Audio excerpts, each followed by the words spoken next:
What's up, everybody? Welcome back to another edition of Dysfunctionally Functional. I am your host, Teresa DeLeon, and I just want to start off by saying thank you to all of my Ride or Die subscribers and to all the new people. Welcome. I was supposed to come back in January and was not able to.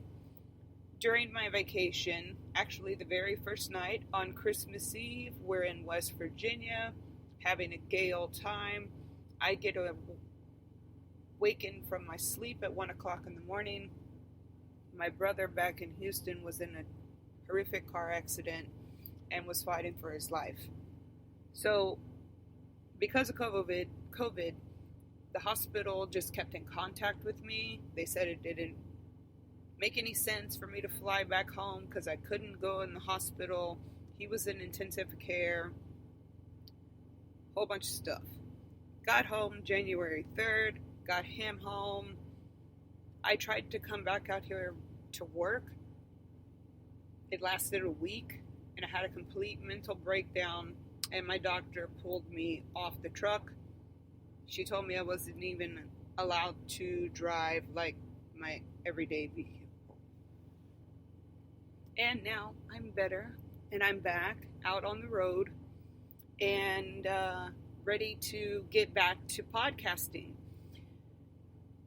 I go to sign in, and as you all know, I worked with a horrible third party on my first book, and they had set up the website and the email address that was assigned to my podcast account. So, quick sidebar, if you have found this episode and you are a subscriber to the previous Dysfunctionally Functional channel, subscribe to this one.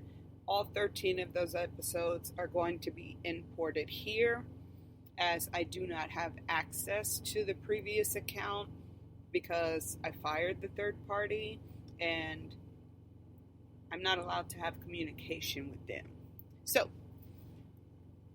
I'm just a bitch. It's in the bio. Read it. So, let's jump right in. Y'all made January an amazing month for me, even though I wasn't here. I appreciate each and every single one of you, and I hope that you continue to follow me on this journey of keeping it real, the good, the bad, the ugly. And we continue to work together and recognize and take accountability for our dysfunctions and make them functional. That's what we're here for. So, let's get into it. As you've seen, the title is Love Hurts. So, we all know about sperm donor number 1. If you're new, you have to go back or you have to read the book. I'm not going to get into that. But he was the love of my life. There was never any closure. To this day, we have no closure whatsoever. And he becomes a part of my life later in the book that I'm writing right now, which made everything even more fucking confusing. Because how could I love and hate and want somebody dead all at the same time with the same level of intensity? Like, I love this person so much, I hate this person so much, and I pray at night every day that I get that call that he's finally taken his last breath, and bam, I get closure. How does that work? Well, in my world, I compartmentalize and I just push people away. That's how I have made it as far as I have. And it wasn't until I started working on my book that I really started to relive my life and go through therapy and really take inventory on why I had been such a raging bitch and pushed people away and blocked myself from feelings, all feelings. I am very well known for telling people I don't feel emotions. And I turned them off a long time ago. Kind of like on the Vampire Diaries. Turn your humanity off. I did that. I got tired of being hurt. But the day that he decided, after we told him that I was pregnant, and he said, "Who the fuck cares? It ain't mine." Those were the last words I ever heard from him until our daughter was 6 years old. And I had already been married 3 years. That pain was just as intense as the love and the spark that I felt the first time I saw him in junior high. So I was relatively young. I was in 7th grade. He was in 8th grade. He was the new kid. So I had my cousin go stalk and find out, she was in his grade, everything out about him. And for 6 years of our lives, there was really high highs and there was really low lows. But the highs, to me, outweighed everything. But when he made that statement, it was final to me that I wasn't ever going to see or hear from him again. And it destroyed my entire life. I probably would have killed myself had I not been pregnant. I was 17, pregnant, homeless, alone, living with friends. I was working and going to school. I winded up being asked to leave school because in the 90s it wasn't cool to be pregnant and in school. And they wanted myself. My bully actually happened to be pregnant at the same time, and they wanted us to go to some makeshift mothers-to-be program at an alternative school. I didn't want to do that. I already had a scholarship to Baylor. I was going pre-med, and I decided I was going to have Madison instead. And I love her to pieces and don't regret my decision whatsoever. Now, having said that, I never wanted to feel that high or that low ever again in my life. So I turned off my humanity switch. And all the holes that people had poked in my heart all the years of my life, I just filled with concrete and said, fuck this. I'm not going to let anyone penetrate my heart ever again. So I became very dysfunctional. I sabotaged every relationship. How Paul has stuck around for 21 years is like the 8th wonder of the fucking world. He is one of the good ones. That is a fact. Do I love him? Yes. In the way that I did sperm donor? No. It's a different kind of love. I don't have the tingles or the butterflies and the giddiness, and I'm not a cuddler anymore. I used to be very affectionate. I used to be. Not anymore. I actually don't like to be touched at all. Not only because I'm an empath and I feel everything that you have going on, but I took intimacy out of my life. All I wanted was a family. And to get a family, even though I knew I was gay as fuck, I needed a dude, or at least a sperm. And I didn't have enough money to buy the sperm, so I got married at 21 years old. No, I was 22. Sorry. And we had a family, and we're still together. I'm gay, very gay, and we make it work. He's allowed to do what he wants. I'm allowed to do what I want. So, I, during the pandemic, as everyone else did, found TikTok.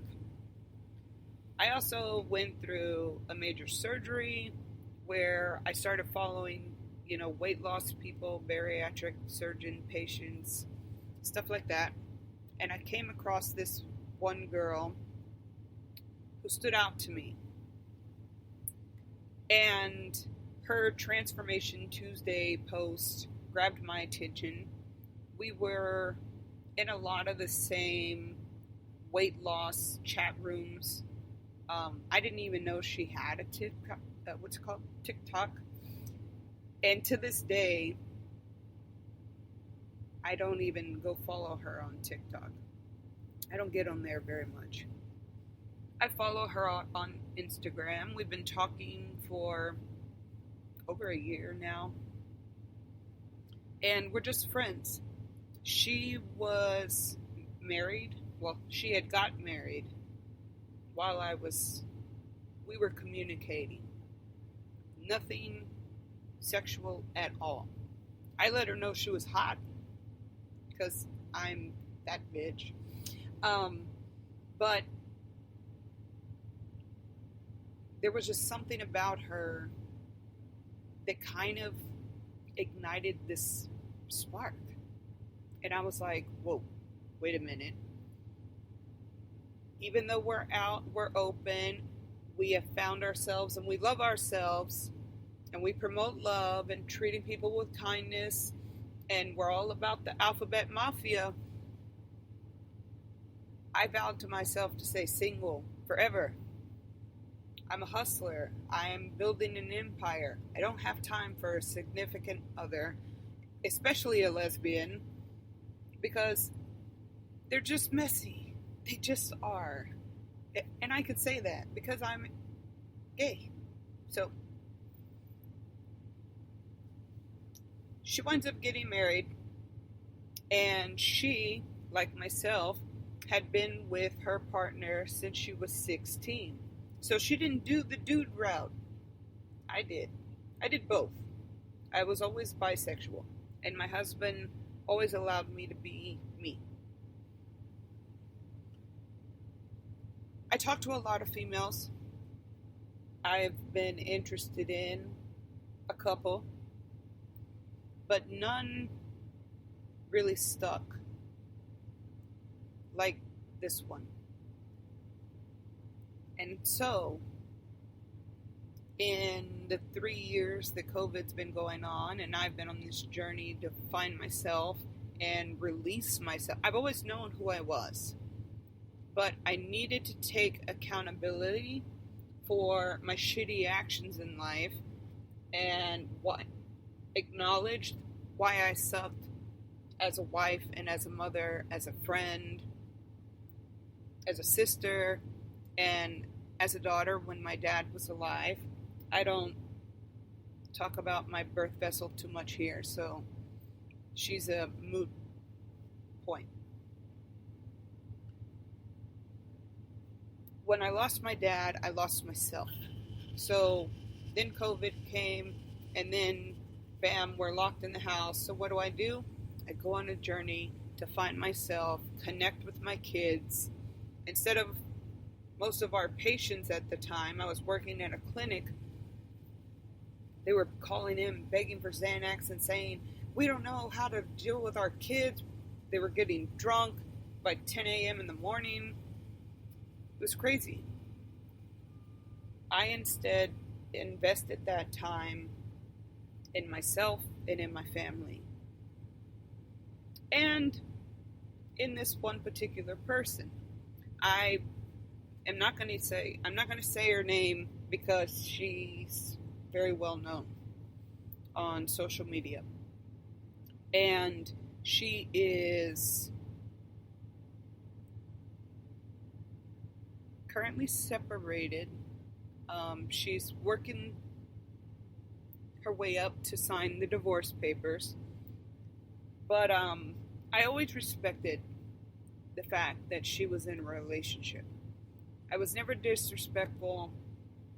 And I don't really know, even now, I don't really even know what it was, because there's tons of weight loss posts on Instagram that I come across, but it was something about her. Not the fact that she lost weight. We had all lost weight. That's what we all had in common. But there was something about her. So we'd only talked over social media this whole time we've been talking. And last month, whenever I was on a break from work and didn't know if I was even going to be able to come back out of here in truck, we finally met in person. She's the first person I've ever talked to that actually lives in my hometown. So she lives in Houston, I live in Houston, and she's single, and we decided to meet up in person. We spoke for hours. Hours. It was like I'd known her my whole life. But I fucked up. I broke my own rule. See, people come in and out of my life as what I consider missions. The universe, sidebar, I'm clairvoyant. And I read people and I help people navigate difficult times in their lives. Not because I want to, I was just born this way. And it's cruel if I don't use my abilities to help people. And I didn't know how to navigate that for a very long time. So I had to go seek guidance. And now the universe just sends these people to me. I fix them all up, teach them whatever they need to learn. And then sometimes I get to keep them, sometimes I don't. So when we met in person, I have obviously read her. And I had already read her wife from the one picture she posted, and told her a lot of stuff about herself and her relationships and just life in general as it pertained to that relationship. And she was just blown away, like, how could you possibly know this stuff? Explained all that. Anyways, we winded up talking, and we were at a restaurant for, 5 or 6 hours. Could have been 7, I don't know. And we could have kept talking.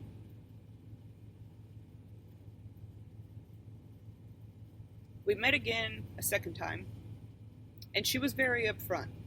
Even though she separated from her wife and trying to muster up the energy to sign the divorce papers, she still needs a lot of work that she has to do for herself. The same way I did, the same way all of us do. So I gave her some homework. I said, hey, I want you to get some Post-its, write some affirmations, and I want you to try and stare in the mirror for 5 minutes. And I warned her, you're not going to be able to do it the first time. It took me a lot of mirrors and a few months before I could even stare at myself and honestly attach a feeling to the emotion of loving myself for the first time. It took me a lot of mirrors and a lot of months for 1 minute. It's the first challenge that I give everybody. Because if you don't know yourself and you don't love yourself, then you can't know or love anyone else. And so when I came out to my kids and my husband, nobody was shocked. They were like, finally. And I'm happy, and everybody loves that I'm happy. I love that I'm happy, and I don't have to hide and lie about who I am as a person anymore. And now I have this really hot, amazing, intelligent friend who happens to be single, but she let me know before we met in person that she was talking to someone else in another state that she found on TikTok. And I was like, cool. I'm not trying to get married. I plan on being single the rest of my life. Then I met her in person. And I broke my own fucking rule. I knew instantly she was a mission. I knew that right off the bat. And a little piece of me kind of died inside. Because when my back was to her and I could feel her enter the store that we were in, that we met at, I turned around and I was just shocked. I was shook. I was like, holy shit. She actually is the person that I've been talking to. I didn't feel I was going to get catfished or anything because she's got a lot of followers and a huge platform. But it just, she created that spark. That's the easiest way to say it. And I get emotional because I never even felt that way about my husband. She was able to penetrate a hole that was supposed to be concreted, sealed tight, with just one look. I instantly was taken back to my junior high years. The butterflies, the tingles, the blowing of the hair in the wind that doesn't fucking exist. All of that Hollywood shit. That's what I felt. And then we embraced in a hug. And not to sound cheesy, but she kind of imprinted my heart. Not kind of, she did. Unknowingly. I didn't say anything. We went out to eat, and again, shut the place down, talked for hours, watched the sun go down, all the fun stuff. So, I respect the fact that she was trying to make this relationship work with whoever she was talking to in another state. And I was like, well, has this person made an effort, like, to try to come to Houston? Like, you say she travels for work and this and that. I don't know anything about the lady, but she showed me a picture of her, and I read her, and instantly, not because of what I was feeling. When I read for people, it's not me. I'm not the person with all the knowledge. I'm just a conduit. I'm a catalyst for the universe that sends me messages. I spit them out. I'm a printer, if you will. A spiritual printer. So I'm printing out all this information about this chick that I'm looking at in a picture. And she's like, oh my God, are you ever wrong? And instantly, my answer is no. To date, I've never been wrong.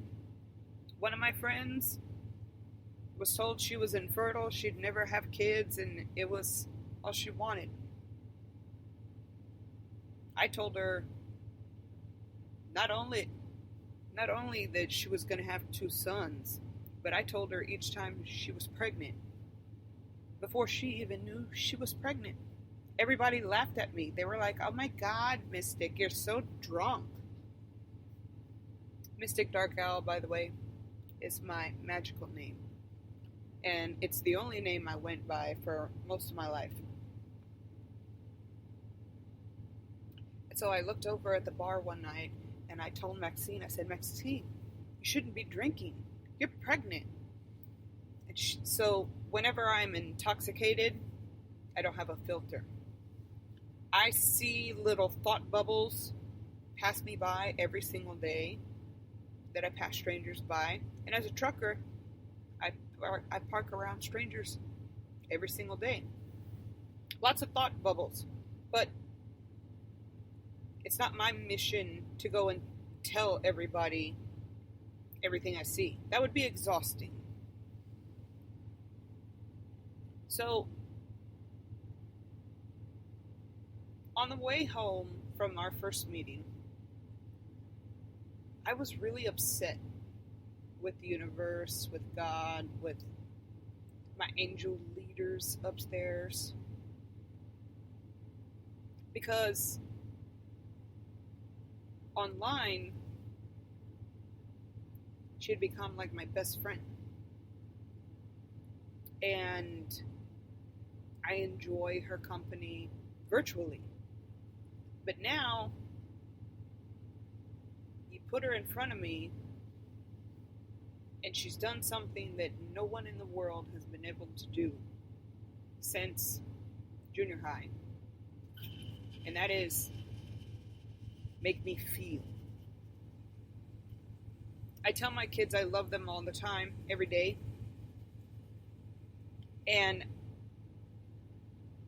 I've always told them, you know that I love you, right? And I always say actions speak louder than words. I am a person of action. I am a gratuitous lover. And I do that in the way of doing actions. I tell my kids I love them, but don't really know, I don't have an emotion that attaches to that word at that time when I say it. That's how emotionally unstable and detached I made myself on purpose. I wanted to protect myself from ever feeling the kind of pain that I did way back when. If it wouldn't have been for the fact that I was pregnant, I would have killed myself. As many young people do. When their first love breaks up with them, you really feel like there's no point in breathing air. It knocks the fucking wind out of your chest. You can't breathe. It's suffocating. Who wants to feel that? And I did it alone. At 17, pregnant, homeless, and now no closure, no baby daddy. What was the point of living? Well, I was growing a human inside of me. A very beautiful human. Love my daughter to death. Love all my kids. But it's just now that I'm starting to have the emotion that should be attached to that word love when I say it to whomever I'm saying it to. I've been retarded emotionally on purpose all my life since 1997. Intimacy has always been very strange for me because I married the wrong sex. That's putting in it as raw as I can. I wanted kids though. I wanted the family that the friends that I lived with I wanted their family for myself. And the only way I could do that, I needed a dick. A dick that would stick around, that wouldn't leave me or the kids. And he's still here. And he's not a dick at all. He has one. I'm sure he knows what to do with it. But in my mind, while I love him as a person, he's my best friend and my ride or die to the end, intimacy has always been very hard for me. Because I try to understand what a female would see in a male. And I've been gay since I was like 4 years old and saw Jennifer Beals for the first time on Flashdance on my television.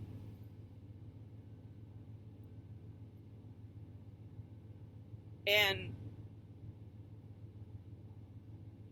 being shut off, I get emotional, so y'all bear with me. Being emotionally retarded for so long,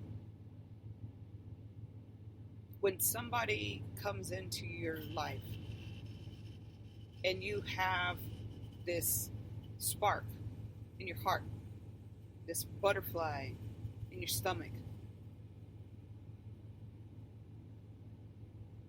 it's like a shockwave. It's like an earthquake. It's earth-shattering. Because while you're like, oh my God, I can still do this in my 40s. I can still find love. How is this possible? But then again, the PTSD kicks in and you're like, no. We put the concrete there for a reason. You need to shut that shit down. All that's going to happen is you're going to wind up feeling all that hurt and pain. And now your kids are grown. You can kill yourself and sure, they'll miss you, but you don't have to feel that pain anymore. That's where my mind goes. My kids are grown. They'll understand. I'm worth a lot of money dead. They'll understand. I'll make it look like an accident. They'll understand. Very selfish. I'm an Aries. Through and through. But when it comes to matters of the heart, this girl broke through the barrier. And I had to tell her. And I told her, she was like, well, I'm sorry. I love you. She told me she loved me first. Like, literally, when she got home from our first meeting, we were just obsessed with each other. But, like my son, I get friend-zoned a lot because I'm an amazing person to be around. I'm fun. I'm the life of the party. Having a psychic friend can be kind of interesting, but I'm charismatic. I've already gone through life. I've already gone through bullshit. There's nothing you can tell me that I haven't gone through or experienced myself. And I'm a really good listener and counselor, and I reciprocate energy that you give to me. Actually, more often than not, I give, and have a problem with people reciprocating. And that was her problem with her marriage. And that and cheating and a whole bunch of other stuff. But people reciprocating her energy and time and effort has always been a problem. Well, that's always been my problem. She's an Aries. She's young. She's only 28. I don't know why I keep finding these fucking 28-year-olds. She's the third 28-year-old I have found. And I purposely put on dating apps, I only want people 45 and up.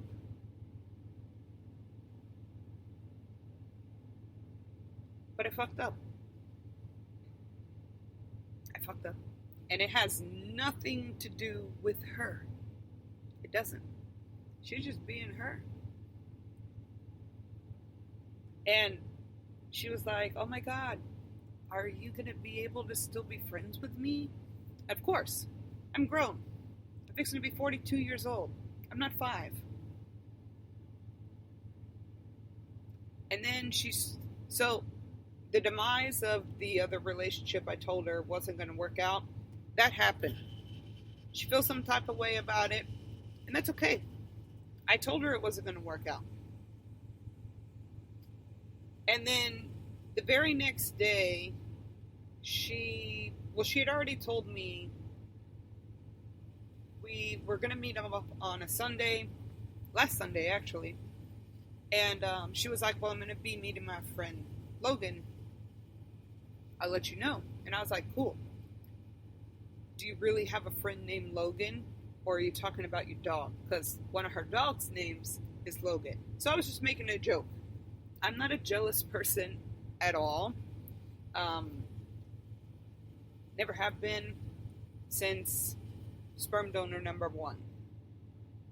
When you get your heart ripped out and shredded time and time again for your reactions to things, you tend not to do them anymore.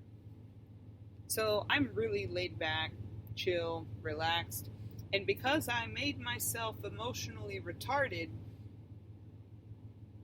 I don't give a shit, typically.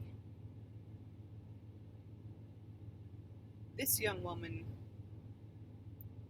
I allowed past the barrier.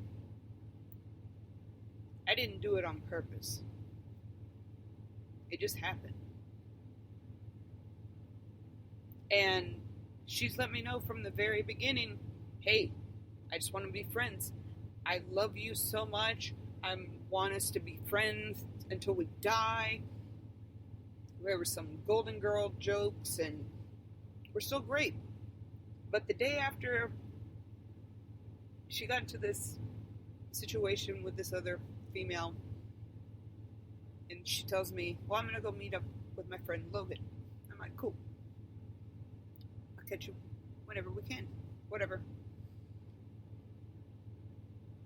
The night that she went over there, she posted some stories on Instagram and stuff, and I was like, oh, cool. This girl's a tattoo artist. Turns out we know the same people. I was like, okay, cool. I send her good night affirmations and I love yous and all that stuff, and no response.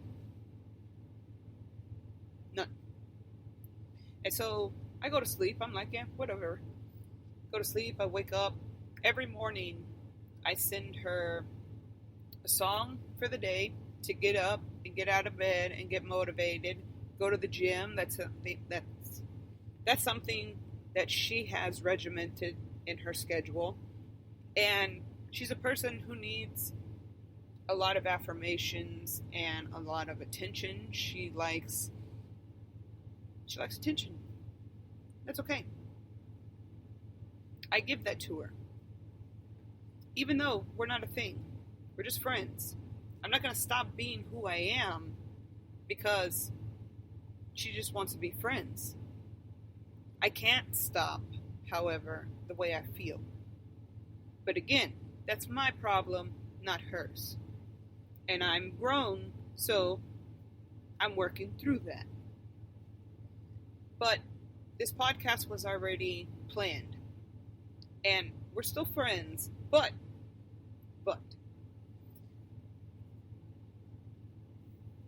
I feel that she sent me this message, right? So she went out with the chick and stayed out way past the normal hours she would go home and walk her dogs, go to bed, get up, go to work. She said she had a great time. She's telling me all about it. And then she said, and then we kissed. Oof. Dagger straight to the heart. Didn't see it coming either. and I'm a pretty good fighter, and I happen to read people for a living. Didn't see that coming at all. Not at all. Dagger to my heart. I suffer from PTSD from a lot of things, but instantly I was taken back to 1997 and those last words that I heard on the payphone in the breezeway of the apartments I lived in at the time. And I was open with her, and I told her that kind of stung a little. And it did appear to me that, one, I'd been talking to you for like over a year and never heard of this girl before. All of her energy was spent on the other girl. We just call her New York. So, if I've been talking to you all this time, why have I never heard of this chick? I don't know. We're not in a relationship, so I don't feel it's my place to ask that question. But New York felt it was her place to ask that question. And my non-biased opinion is New York has every right to be upset. Now, while I had already explained that New York wasn't going to work out, New York has a lot of growing up to do. She's got family shit. She's never going to grow up. And you need to move on from that. Well, New York was following this girl's Instagram stories, and she was feeling some type of way.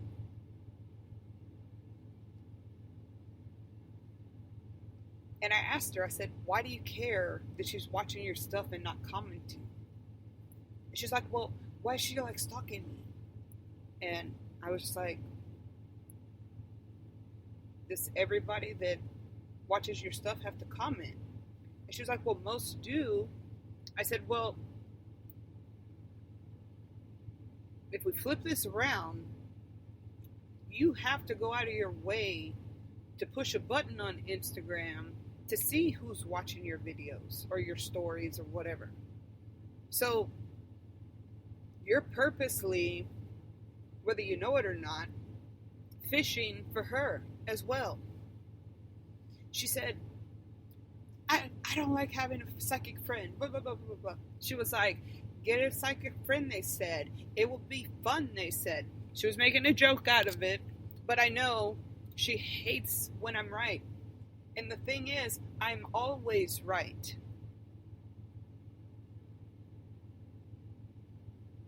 So she sent me a screenshot of a conversation between New York and herself. And New York was like, well, you sure do move on fast. I gotta say, while I love you, T, very much, we'll just call her T. That's what her name starts with. I love you. And I don't know if the universe is going to keep me in your life forever. I don't know. I don't read my own cards on purpose. I don't read for family on purpose. But I will say, New York had every right to say that you move on kind of fast, because the very next day, after she didn't go to the gym, she worked from home, slept in, all kinds of stuff, broke all of her rules that she put on herself, which is very healthy. You should have a schedule. It kind of stung, and I was honest about it. The very next day, she posts on her Instagram story some flowers that this Logan chick sent her to her apartment. And she's goo-goo and gaga-ing like she did after she first met me on Instagram, and she tags the girl.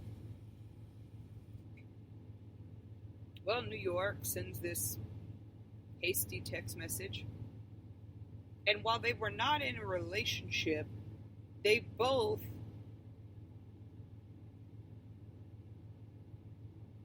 kind of felt that they were moving in that direction. And T felt some kind of way whenever New York wouldn't call or text her. It hurt her. She cared for this girl. Or New York is a woman. She's 35. T is 28. She's a young woman. And my old ass at 42 is sitting here looking at this shit happen. I was at T's apartment Sunday. It was I think the second time we met in person. First time I'd ever been over. Stayed until the wee hours of the night.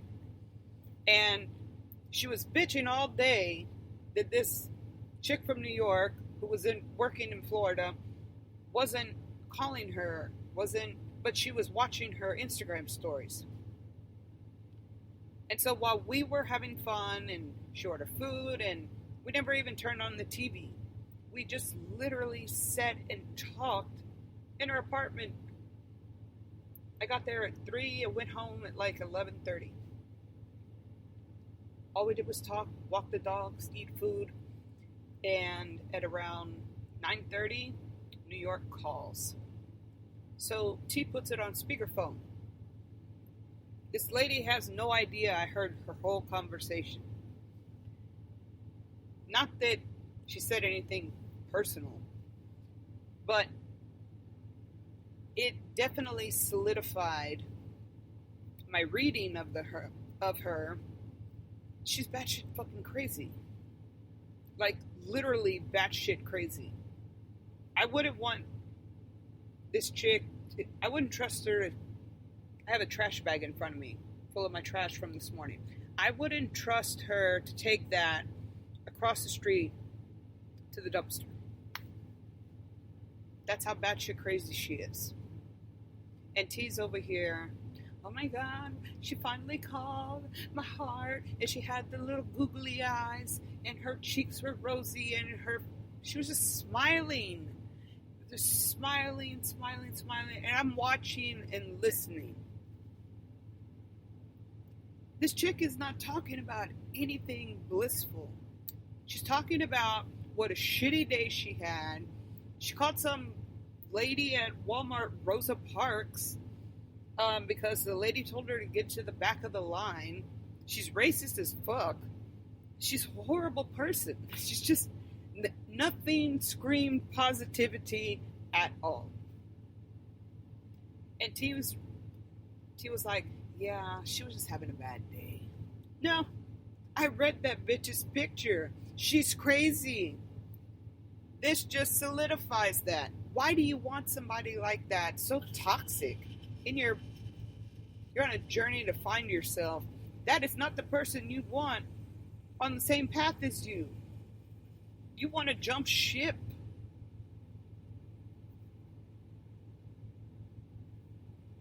So, after that, New York started distancing herself.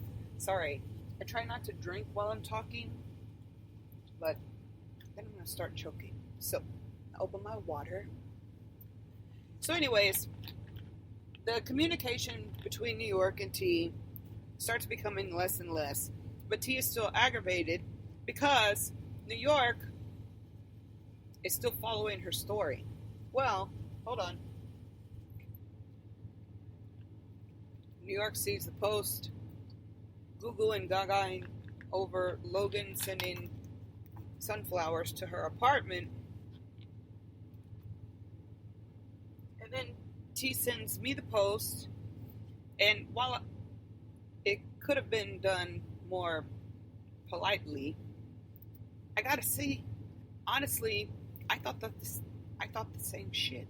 I was like, okay, I know you said you were going to meet a friend named Logan, but like you made out with the chick on the first night, and then she's sending you flowers the next day, and you're posting it on your story, you're not on social media anymore.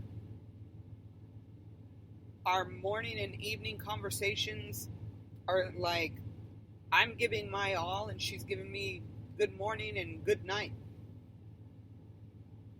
There's been more conversation in between there, but it's getting few and further between. So it's not that I'm giving her a taste of her own medicine. It's not that I'm out to prove a point. It's that I'm grown. You cannot tell me for a year that you give, and nobody reciprocates that energy, and then you find somebody who does,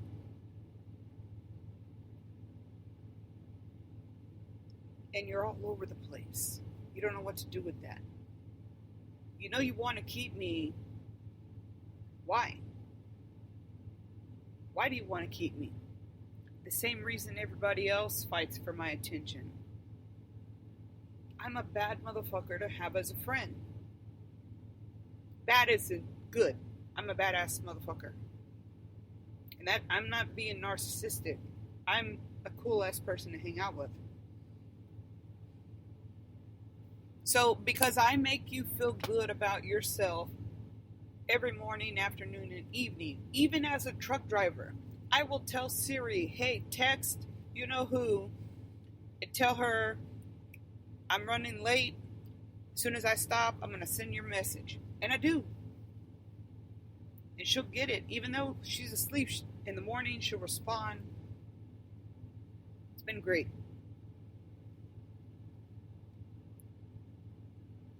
But I gotta say, the same way I told her setting boundaries was important and learning who you are and working on yourself first is most important, she still hasn't done the mirror challenge.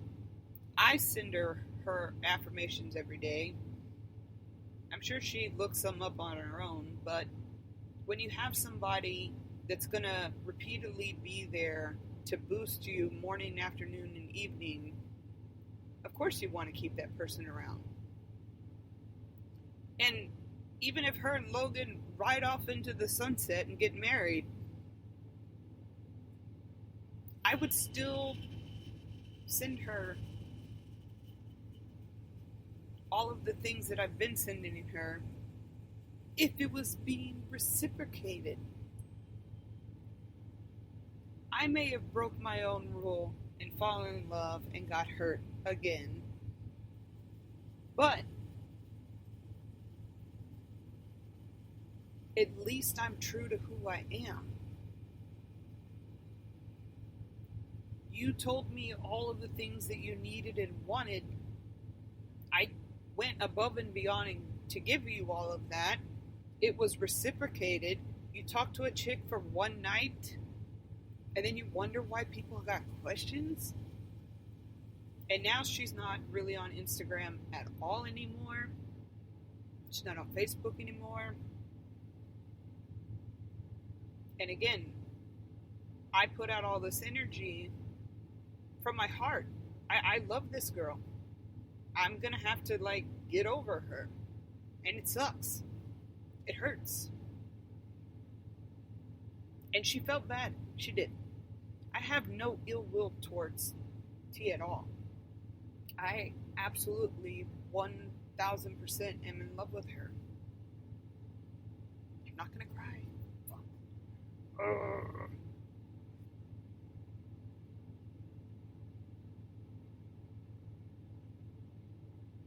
We both agree on the twin flame thing. And twin flames are not supposed to ever actually become one flame.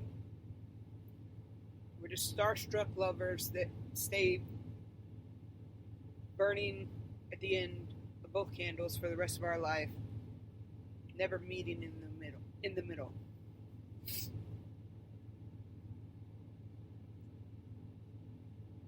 I'm willing to accept that, but I'm not willing to put my love and energy and heart consistently out there and it not be reciprocated. I didn't do that. The universe didn't do that. You did it. I may have fucked up and somehow I opened my heart to you. Actually, it just kind of, the doors flew open and was like, put you inside there and poured the concrete back over.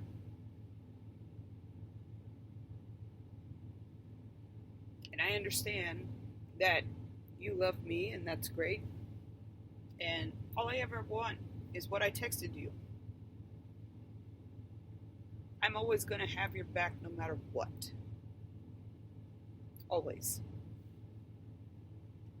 But I'm always going to make sure that whoever you choose to be a part of your life is going to put you on the pedestal you deserve to be on. And it's going to give you everything that you ask for. Because that's what grown-ups do. We talk about things, we work through them, and we move on. And so, why is all of this important? Well, there's a lot of lessons here to be learned. And T hasn't taken the first step that I asked her to when we first met. And so, yet again, she's head over heels and changing schedules and breaking all her own rules and just doing shit she wouldn't normally do for this girl. That's what we do, right? When we're interested in someone or we fall in love, whatever. That's what we do. We change. I don't. I'm the same person all the time. But I remember being young. I remember being dumb. And I remember making a shitload of fucking mistakes. And one day I told T, I said, you know, this isn't a one-sided friendship. She was telling me how much she was grateful for me guiding her and helping her and, you know, coaching her and just being there for her. But she still hasn't done the homework. She jumps from one person to the next person to fill a void that only she can fill. So while Logan may be a pretty new shiny toy right now, one day the honeymoon phase will wear off and T will be stuck in her apartment by herself with her dogs and cat again, looking for something that she can only find in the mirror. It starts with the man in the mirror. Just this morning I sent her a Instagram, what are they called, Reels, of Willow Smith. She was doing a Red Table Talk with Paris Jackson, Michael Jackson's daughter. And well, lo and behold, Paris is talking about how just recently, and she's in her 20s, just recently, she's had to sit down and stare at herself in a mirror and repeat affirmations until she could finally feel, for the first time, self-love. I don't follow Willow Smith. The Smith, Jada, Will, the whole Smith family, they're strange. Whatever. Makes them happy. I can't figure them out. I don't want to. I don't got time to try to figure that shit out. But for some reason, and I don't believe in coincidences, everything happens for a reason. Willow Smith. Now, granted, I'm a big Machine Gun Kelly fan, and they just made a song. I saw that post. But I don't follow her on Instagram, so why are her reels in my post, in my feed this morning? And why was it that reel? That was a message for Taylor.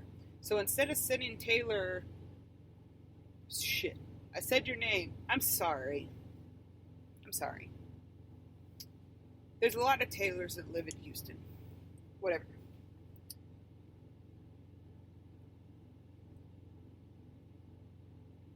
But since I have asked her repeatedly, hey, why haven't you? I don't ask her, have you? Because I already know. That's what is annoying about having a psychic friend. We already know. You can't lie to us, and you can't hide from us. We already know. I knew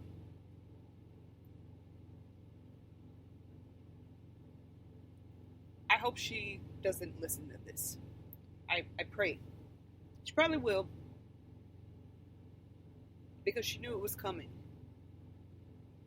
Sorry I slipped up and said your name, and I don't edit, so I won't say your last name, that's for sure. Sorry y'all gotta hear that. It's freezing cold in Texas, so that's my heater kicking on and off.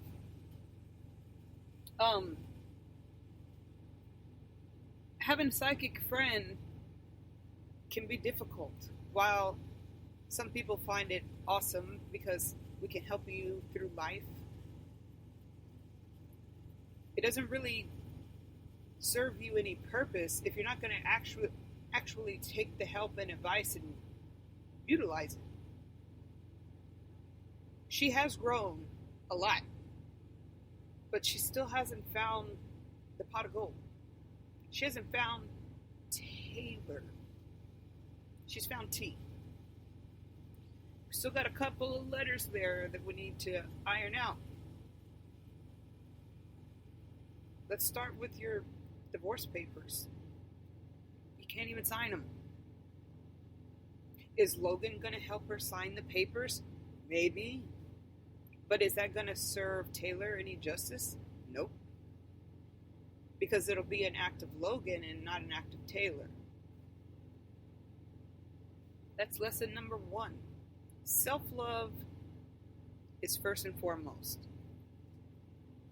In my bio, you'll see some lyrics there from a good old song called Bitch by Meredith Brooks. I am all of those things. So are all of you. The difference between myself and all of you listening is that I'm aware that I'm all of those things. And I consistently and daily take inventory of who I am, how I've reacted to things, my opinions. I take self-inventory every single morning. I meditate morning and night. Staring at yourself in the mirror for 5 minutes, that's just your first assignment. That assignment can take 1 month. That assignment can take 10 years. I'm still doing it. And I started in 2008. And as I stated in the beginning of this podcast, I have gone through a lot of fucking mirrors. And yes, I am out, I'm free, I found myself, I have this platform, I'm helping people, I'm doing great things.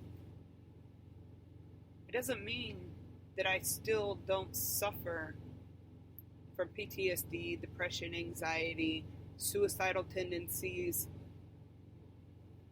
I worry a lot. I have ADHD, I have OCD, and I do all of this with no medication. No medication. I have my Xanax that I keep on me for real panic attacks. But I don't like having to be fake happy. I want to be happy. And I am now. Now, obviously, my vacation got ruined, but my brother is alive. And there was a lot of Xanax taking and alcohol intaking to get through that because I was all the way on the other side of the country and could not be with him even if I was in Houston. And I had to rely on nurses giving me accurate information. When in reality,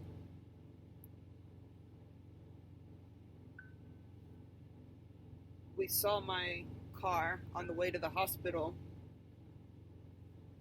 My brother should be dead. My car was rolled up like a fruit roll-up.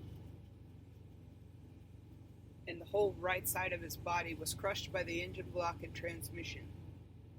And he got robbed while he was pinned, rolled up in the car. 36 bones, broke, fractured, and shattered on the right side of his body. He is alive, he is well, and he has a long journey ahead of him. And he asked himself, same question that Taylor and a lot of other people ask themselves every single day. Why is this happening to me? Go look in the fucking mirror. It hurts. It hurts. It rips you to shreds to stare into your own soul and be brutally fucking honest with who you are as a person. And no, you're not going to like it. And no, this podcast is not titled Love Hurts because I got my heart broke. It's entitled Love Hurts because texting isn't getting the message across. Sending reels isn't getting the message across. So maybe podcasting to the entire fucking world will get the message across. If you're happy, I'm happy. If you're sad, I'm sad. I will help you wipe your ass when your arms are broke. I will help you wipe your tears when your heart is broke. I will help you celebrate when you achieve whatever you achieve. I am here, ride or fucking die. But I can't be a toy that you just take on and off a shelf when you want to feel happy. You got to do the work. And to do the work means you have to come to terms with self-love. Who is Taylor?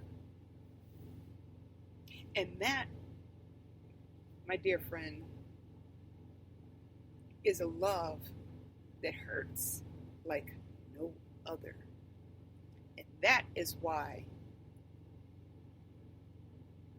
that song, Love Hurts, is the title of this podcast. It has nothing to do with my heart being broke. I'm a grown-ass woman. I will move the fuck on. I broke my own rule. When you break the rules, you gotta pay the consequences. It has nothing to do with her.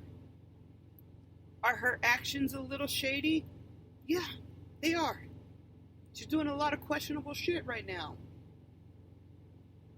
Why would you be so influenced by somebody so instantly that no one's ever fucking heard of? That you've been talking to intensely and intimately. New York, she had been talking to her for like 2 months. She's only been separated from her wife going on 6 months. Logan came out of fucking nowhere, and I've been talking to her over a year.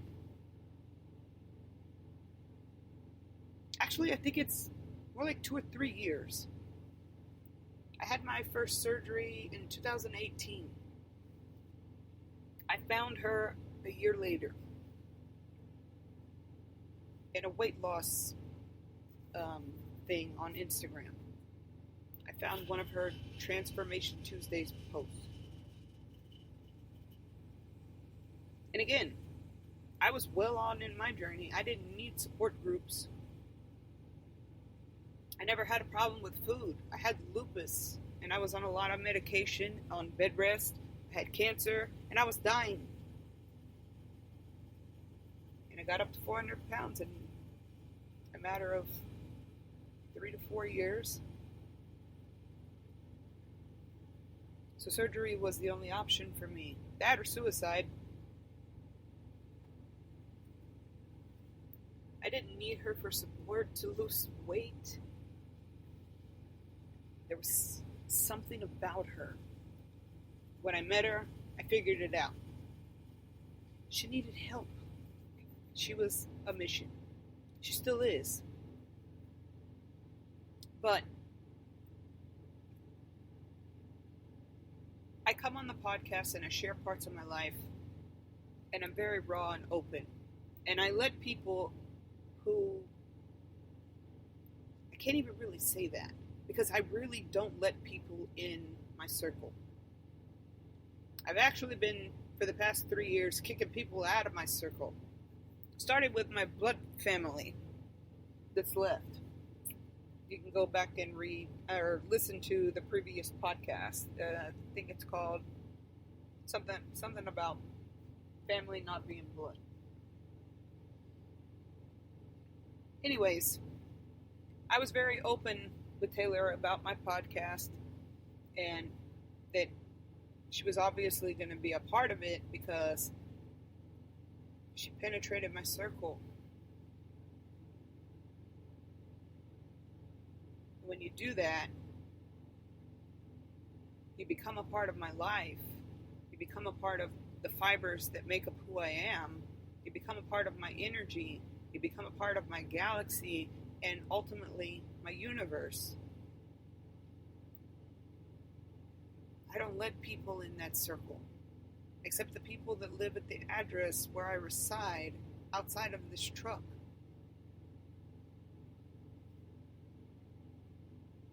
I allowed her in.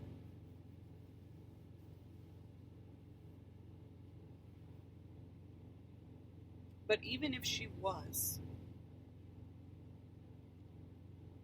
emotionally available,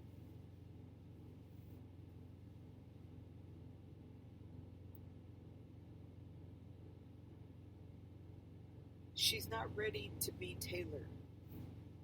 She hasn't found Taylor yet. And here's the second lesson.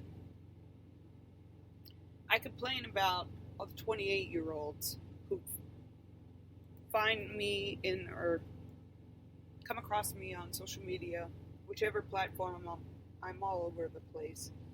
But it's always the 28-year-olds who catch my attention in the DMs. I told her why. The 28th year of your life, astrologically speaking, and scientifically speaking, you can go ask NASA if you'd like. The 28th year of your life here, in this existence, is the most transformational year you will ever live during this lifetime. Why? So glad you asked. Because it is the only time in a centennial lifespan, meaning 100 years, where the moon and stars and planets are exactly aligned as they were the day that you were born.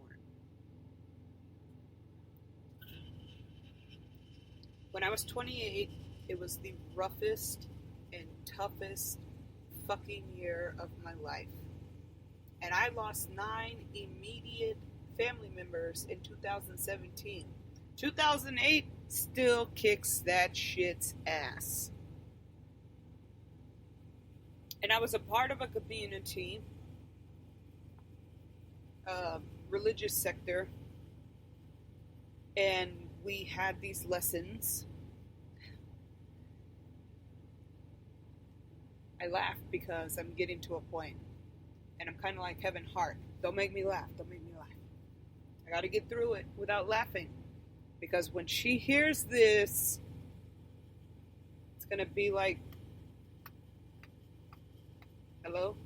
Somebody knocking on her head. I had told her the story of my leader at the time, who happens to be working at the store that we met at. Just saying, shit doesn't just happen. People just aren't placed accidentally. Everything happens for a reason. She knows the guy at the store. Here I am trying to introduce these two. He happens to be my son's godfather. My kids were raised in the clan with me and my husband. And I talk about the clan in the book coming up, but it's somewhere in one of the other podcasts as well. But I was in a clan, the Black Forest clan, and we learned how to become high priest and priestess in the pagan community. And it's like school. It is school. But school for yourself. And when 2008 came, my high priest is younger than I am. And I'm looking at this dude like, what are you going to tell me about life? And now, all these years later, I walk into the store with my son, who's coming into his magical self, and I said, let me take you back to the beginning. Walk in, bam. White Raven standing behind the counter. Draven, meet your godfather. He had vivid memories of him because he was not exactly a toddler, but vague memories. So they're close now. Then I tell Taylor, hey, go meet me at this place. There's some stuff I need to make sure that you have. I had already read her astrological chart and her cards before the personal meeting happened. So I knew how old she was, and I knew that she was struggling. I didn't know she was going to be a mission until physical contact. But then I go to introduce her to White Raven, and she's like, oh, I already know him. I come here all the time for help. So I'm just shaking my head. We go off, we get in my car, we go have lunch that turns into dinner and coffee, and I tell her about why she's having all these issues and the 28th year curse, if you will.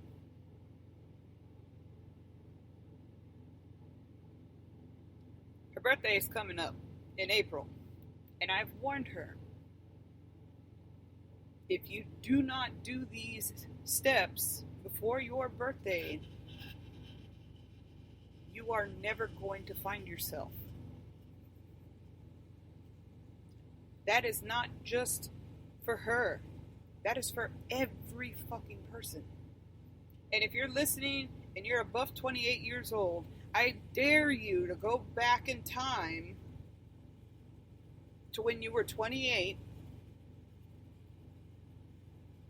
and I want you to email me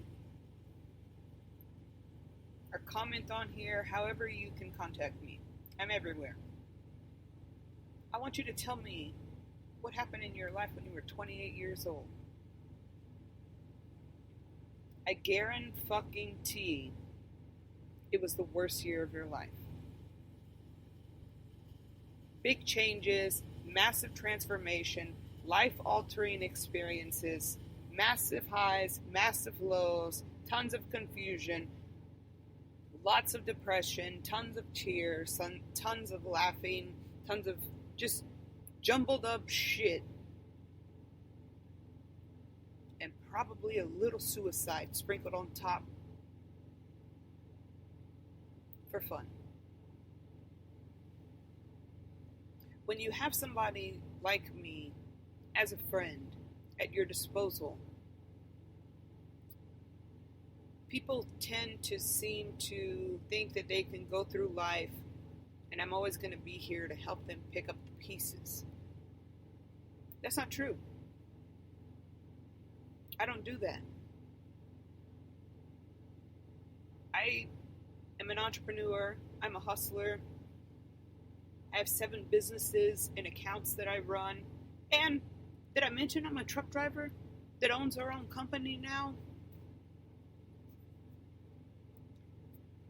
I'm only going to tell you the rules so many times.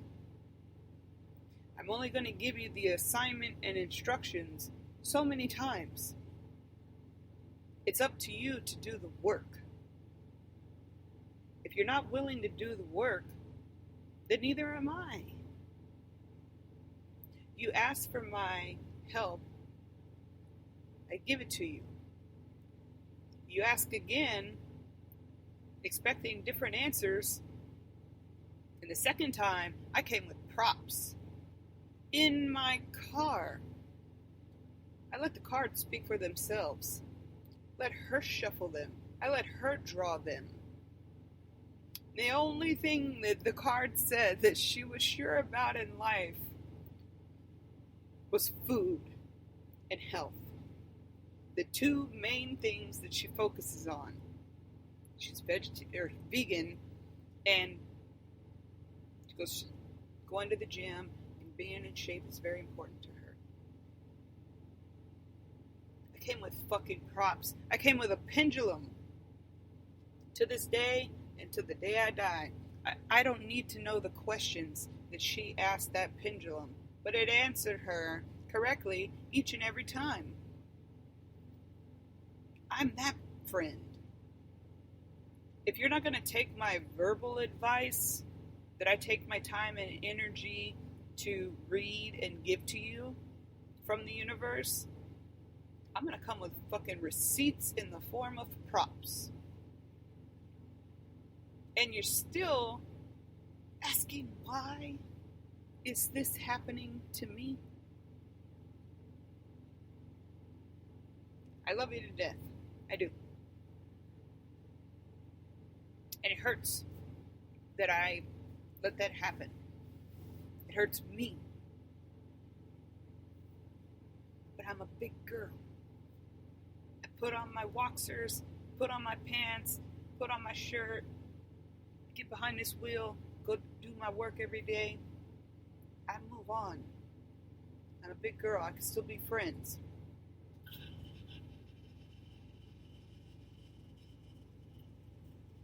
But you're still just T. You still need to find the AYLOR. And until you do, the distance between us is only going to get further and further apart. Because you're not doing the work to put you on the path of least resistance. That's the path where I'm at. And you gotta go through a shitload of paths to fucking get there. And you're running out of time. You got 2 months.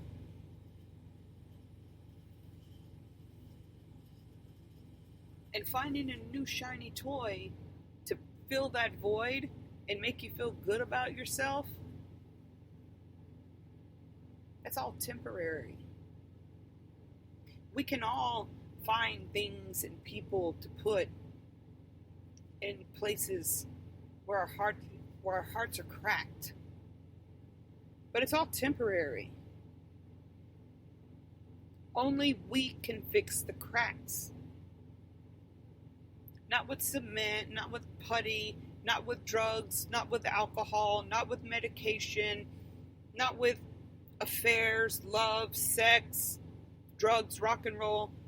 No, you have to mend those pieces, those cracks. You gotta mend them. You gotta do the fucking work and reap what you sow.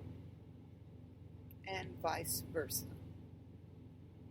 That's the rules to the game of life. And while I can't take anything away from Taylor at all, I love her to pieces. She loves me. Life is great. We're great friends. And this distance thing sucks. I've done my part. I've done my part. It's time for her to move on and do her part. And so the lesson here for y'all that are sitting here listening to my life drama is that self-love has to be first. I'm a mom. My kids aren't first in my life. My fur babies are not first in my life. Paul's not first in my life. Hell, my soulmate's not the first in my life. My twin flame's not the first either. I am. And I'm going to tell y'all, like I told Taylor sitting in the car that night, that she wanted to set my cards on fire.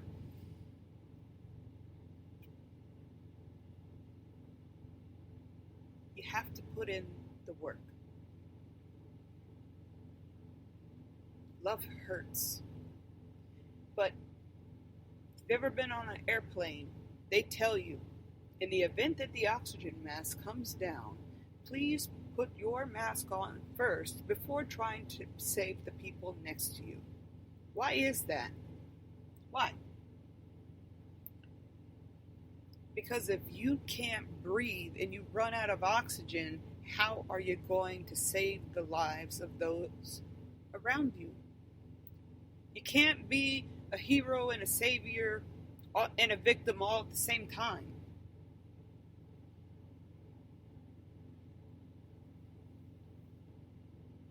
You always have to put yourself first. It took me so many fucking years to learn that. You know what age I was? 39. You know why? Because 39 is your second chance at 28. After that, you're fucked.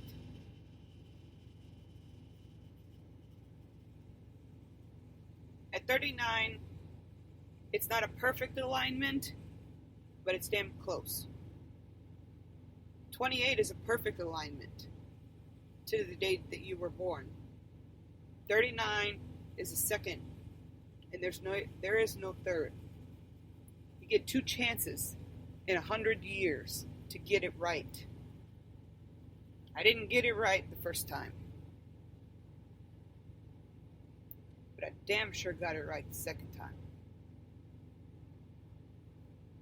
And I told Taylor, she said one day, I feel so bad that this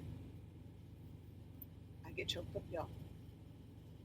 She was feeling bad that she felt that the friendship was one-sided. And I said, no, it's not. I'm learning a lot from you. She said, what could you possibly learn from me? I'm a mess. I said, you're 28 years old. She said, yeah, so? I said, what did I just say about the 28th year of life? She said, I'm not following. I said, every 28-year-old that comes into my life, like you, is a chance that I get to go back to my 28-year-old self and do it right.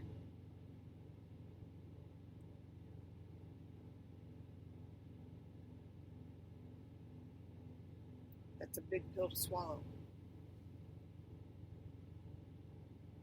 This is how I take my dysfunctions and make them functional.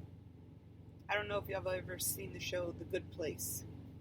Turns out it's actually the bad place. And you're trying to take your negatives and turn them into positives. And there's a man in the sky with a big old calculator and keeping track of all the shit that you do.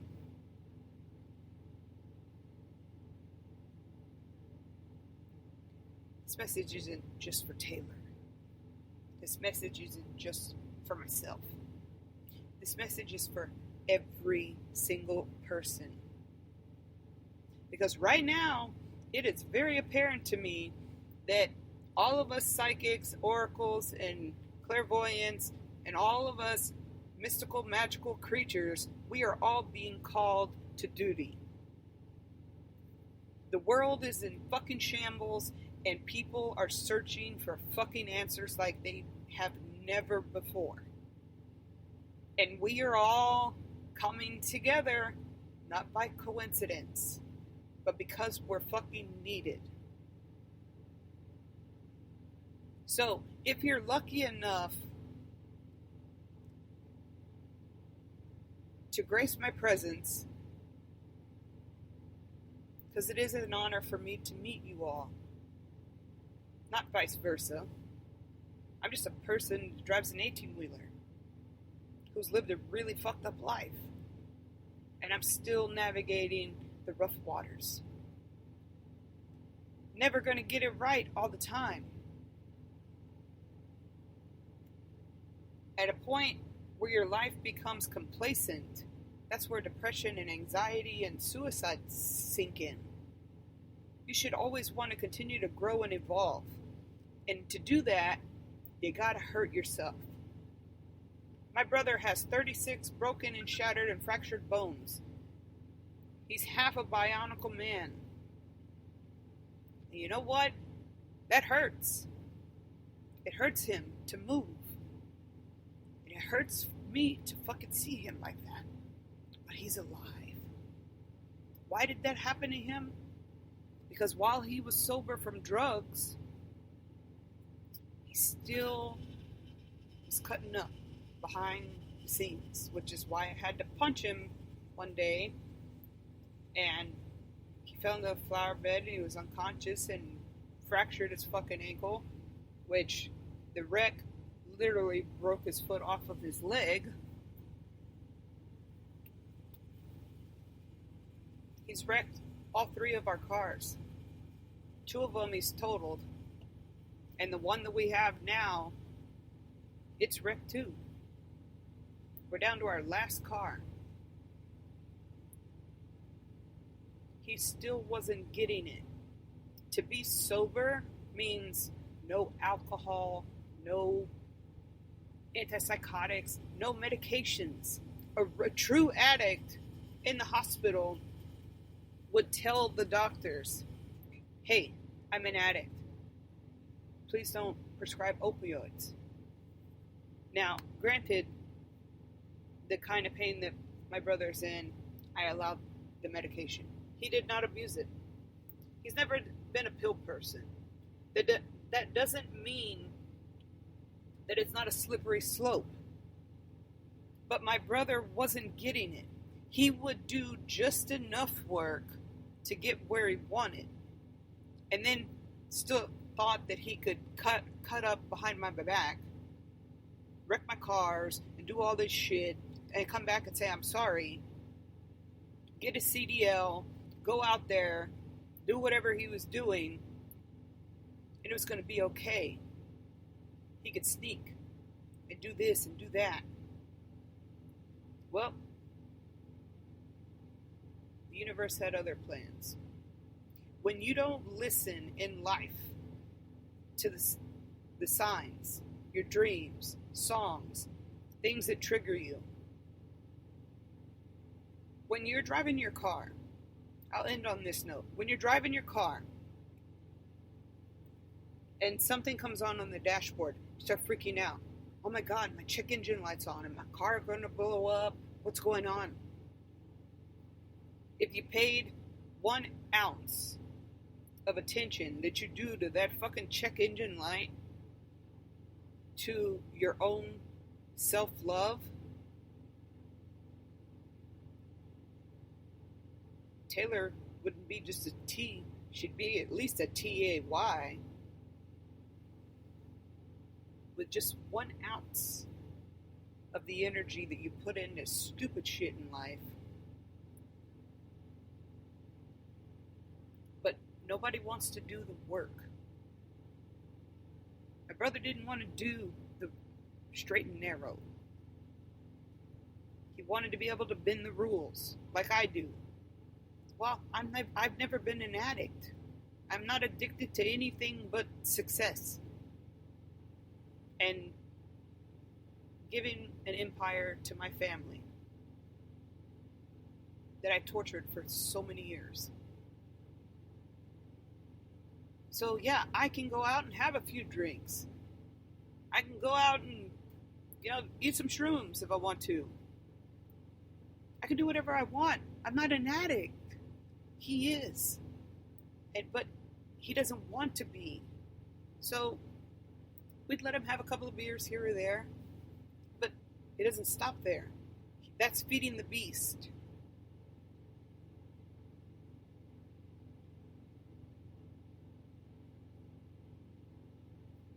So when he asked why does this bad shit keep happening to me?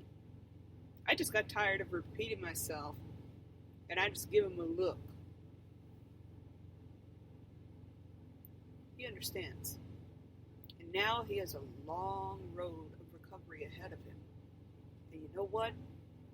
That's tough love. And it fucking hurts. Thank y'all for sticking with me today. Sorry for the noise. Normally I do this without my generator on, but it is fucking cold in Texas today, so I need a heater.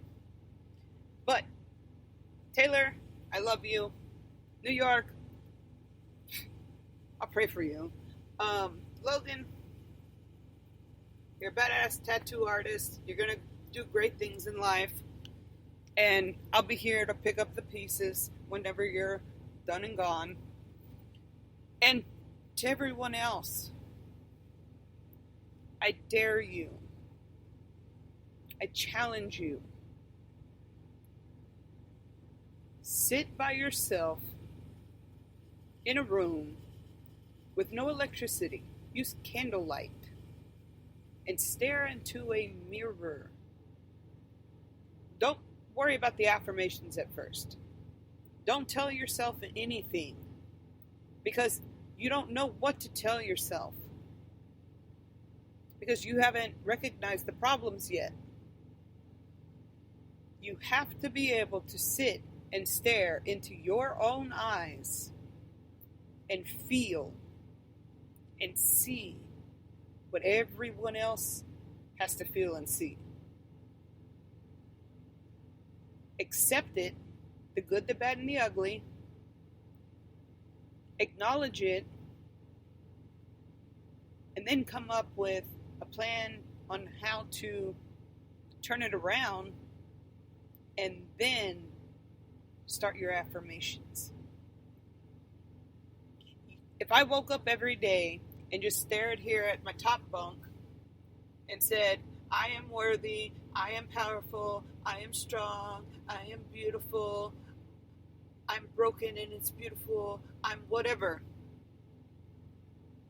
I'm just talking to a piece of plastic and a metal ladder. This.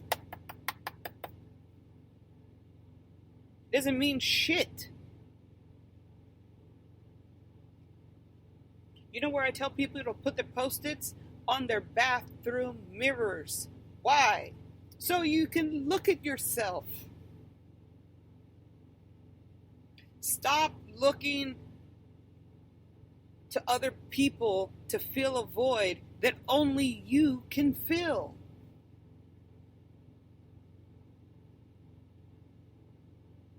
Don't do it. It is the absolute definition of insanity to keep doing the same thing over and over and expecting different results. So New York didn't work out. Well, your wife didn't work out. Bam. 3 months later, New York. You want to run away and marry New York. Okay, cool. Is that going to fix your fucking problems? No. Turns out she's a psychopath. Okay. 2 days later, you're filling yourself with another person again. And I was there as a buffer the whole time. I'm still here. I'm distancing myself on purpose. Not because I'm hurt or abused, but because I don't want you to get into a car accident. And I'm just saying that hypothetically. Like my brother. He wouldn't sit still. So the universe physically made it to where he can't even fucking walk. Half of his body is fucking crushed. I don't want you to get to a point where the universe does something so tragic that you're looking at this long road to 39 when you get another chance to try to figure it out. Like I told you before, I'm getting to go back to my 28-year-old self and change my past with every 28-year-old that comes to me for help. And you're no different. I just happen to fall in love with you. And it hurts. But I will make it because I've done the work. I'm grown. You may think you're in love, and you may be happy and joyous and being spoiled and all of those great things. But at the end of the night, and early in the morning, when you're by yourself with your dogs and your cat, and to everyone else, whoever you got in your house, if you can't sit down and stare at the ceiling above you and say that you truly love who you are as a person and you truly know who you are as a person, then your heart's always going to be hurting. Thank y'all for listening, and stay tuned next week for a very, very in-depth conversation with me again. I know. I got 42 years to talk about, y'all, but I am doing the thing that I've said I'm going to be doing for the first time ever. I'm going to be reading excerpts from my book, and we're going to talk about some really hard topics. So next week, we're going to start with chapter 1, and it's a doozy. For those of you who have read the book, you already know what's coming. So we're going to relive my 4th year of life and my first memory of realizing that I was a person. I was asked by a therapist once what my first memory was, and I had to write about it. That's how the book came to be. Because my first memory, like I said before, Hollywood couldn't make that shit up. Thank y'all for sticking around so long. I love you all, and let's keep taking our dysfunctionalities and making them functional. Y'all have a good day.